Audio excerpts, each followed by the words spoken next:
Welcome everybody to the weekend report for July 28th, 2023. Let's talk about what's been in the news this week, how it's impacted interest rates. Gonna start with the Fed meeting. No surprise, they did announce another 25 basis point hike. That is to short-term interest rates, not mortgage rates. Short terms affect your equity lines, credit cards, any new car loans you might take out, and student loans, things to that effect, short term. So do expect those payments to continue to go up. We'll see if they announce another hike at the end of this year. We'll see. Let's go into home appreciation. I'm going to show you a few slides here. These are the top 5 indicators for home appreciation. They're considered kind of the gold standard. If you look at these numbers month over month, they continue to go up. While it's not a massive increase month over month like we were seeing in 2020, they are continuing to go up. So as I see people on Facebook and social media continuing to say, and even the news, that we might see some depreciation in home values, there's nothing to suggest that's going to happen. Right now, we're on an annualized pace of somewhere between 5 and 10%, just depends on which indicator you think is the best for home appreciation.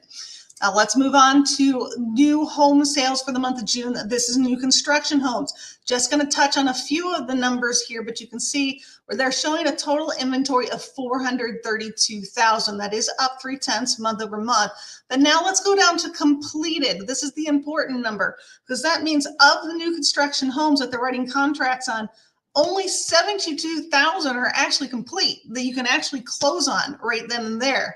164 sold right now are just dirt starts. And the other homes are somewhere in between. Maybe they're putting in the base concrete foundation, maybe they're framing, maybe they're drywall, I don't know, but only 72,000 are actually available to close now on those contracts. So if you look at the inventory supply for new construction, we have a 1.24 month supply. Not a lot of inventory, but we've been dealing with that for months now. And here's why I'm going to tell you, and this is the graph that's going to support why we're not going to see home depreciation anytime soon.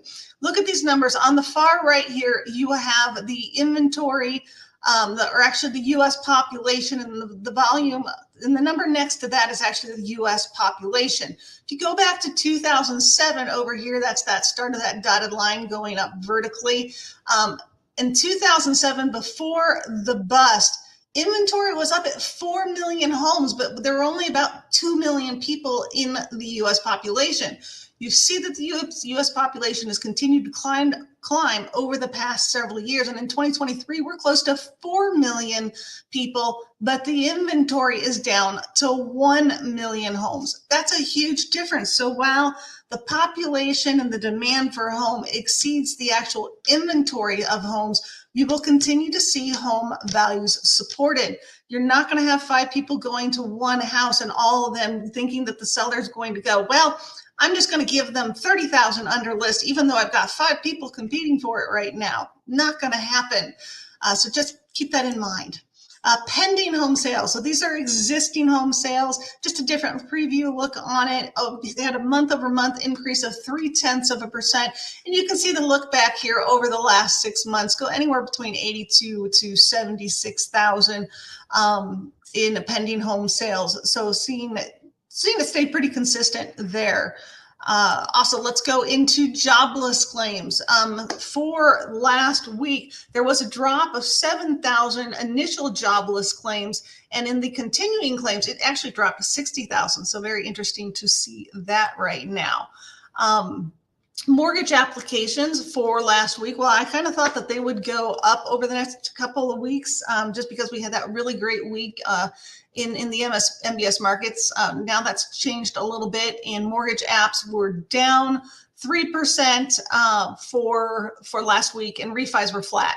So, and then loan performance that came out from CoreLogic showing that the 30-day delinquency on mortgage loans went down 0.2%, and the 90-day delinquency went down 0.3%. So still People doing well with their mortgages. Nothing here to indicate that we're going to hit this big foreclosure boom. And in fact, foreclosures remained unchanged month over month. Also, this week came out second quarter GDP. It was up to it was at 2.4%, higher than the estimate of 1.8%. So I guess that's good. Headline today is the biggest day really for the market. It was the PCE inflation numbers.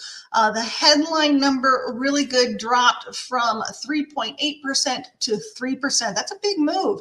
But again, the Feds like core numbers better because that does strip out energy and food costs, which they file were too volatile and nothing they can control. Core did drop from 4.6% to 4.1%. So again, we are continuing to see really good movement with inflation, but the Fed's again looking for something a little quicker, which is just not going to happen. It takes time to reverse these numbers. So let's take a look at the charts. Today we are up. We had a bad day yesterday. We lost a lot of ground, and we are making up some ground now, and we are at 28 basis points better right now. But whether we make up the losses from yesterday, who knows? We'll see. You can follow me at Lori G Loans on Twitter, and that will tell you, I guess I should call it X now. I don't know. But that'll tell you where the MBS markets ended up. But that's where we're at for this week. If you have any questions, please reach out to me. I do appreciate when you like and share my videos. Just helps me get some information out there to people that are interested in buying homes, and as a small business owner, it gets me a little more exposure. So I do appreciate that. Hope you have some fun plans for this weekend. I myself am going to see Barbie. Excited about all the hype. It looks super funny, and I could use a good laugh. Who doesn't want to laugh, a couple hours out of a day? So hope you have some fun plans. Have a great weekend. See you next week.